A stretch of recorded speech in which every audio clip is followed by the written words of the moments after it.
Hello and welcome to the Armory Restores video series. In this short segment, what I'm going to talk about is something that I've been asked on numerous occasions about, and that is traveling with tools and how I organize things and what we normally carry. For a complete listing of the tools that you'll see in here, plus some extra ones, you might want to refer to the appendix in my book, The Care and Feeding of All Things Fencing. I've traveled quite extensively throughout the United States and overseas with a couple of trips to places such as Croatia and Uzbekistan. And I've always carried this particular case. Now this is a Pelican case. You can find it on Amazon or a number of other places. This is the 1500 series box. And the reason why I like it is because it has wheels and a collapsible handle. As with most Pelican products, of course, it is very, very rugged, watertight, which has come in handy in a couple of occasions when bags have been left out on tarmac. It's got secure latches. When the nice thing about the Pelican is that if you have these break, they will replace them for you for free. So this particular one, I also have a lid organizer that I've put into it, which I keep various things. I keep primarily tools such as files, my reamer, cutting tools in this one.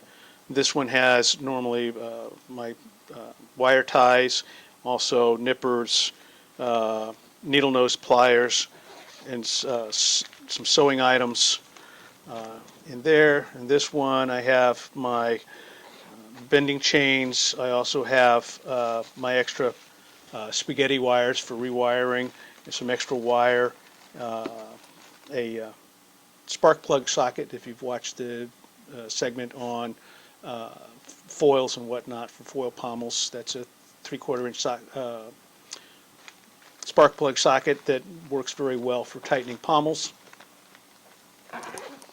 In this one I have test cables, other wire wraps. I also have my die. I have a magnetic expandable tool retractor, which is nice for picking up screws and that kind of stuff on the floor around your area. Mostly in the bottom part is where I pack things. Now if you notice in here, things are packed very, very tightly. One of the things about traveling with a lot of tools and whatnot is you want them to be fairly tightly packed, because it's the bouncing around, and when they're loose, that things get broken. So you can see that this is very, very, very densely packed. The other thing for packing like this is that as you travel, one of the things that you will end up finding are your little notices from the TSA, because they like to get in and poke around in your tools. If you have them boxed and tightly packed like this, sometimes they just open it up and tend to look in. If things are loose, they dig around. So one of the things that I've worked with is some of these bags, but what I found recently, which is very good, is if you go, I found these at Target. These are lunch containers. They come in three sizes,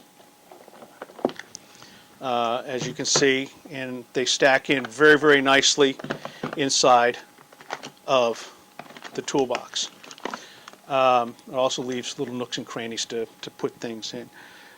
These particular ones, as you see, I've taken a label maker and I've labeled what's inside of each one of them, because frankly there's so much stuff in here sometimes you forget where you put it.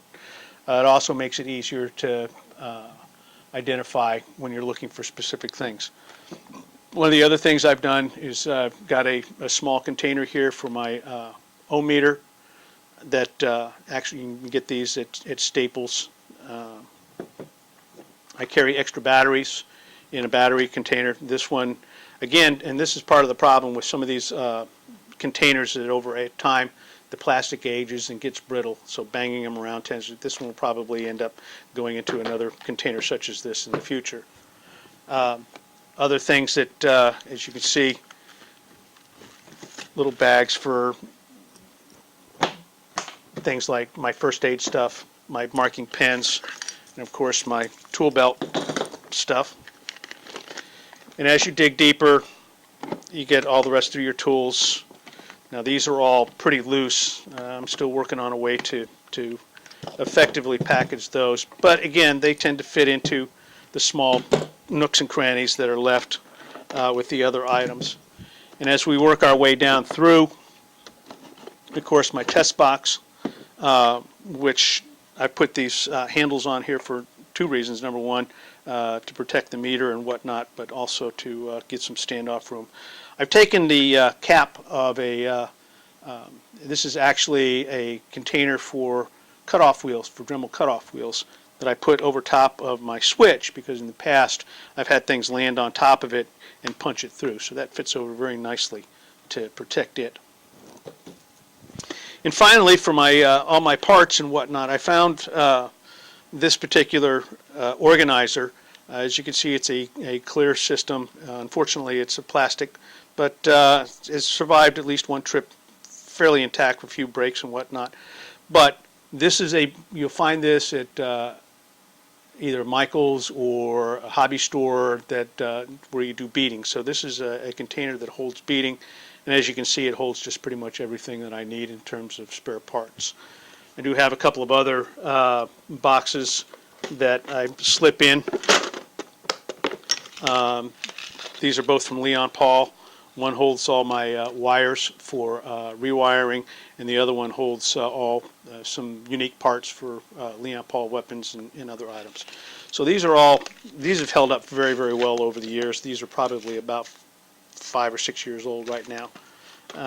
So the TSA and the ramp monkeys, as I like to call them, haven't been able to tear those up. So again, the way you organize your toolbox is going to be up to you. This is just a way of doing it. This is how I've done it, and these are a few of the things that might be a suggestion for you in the future.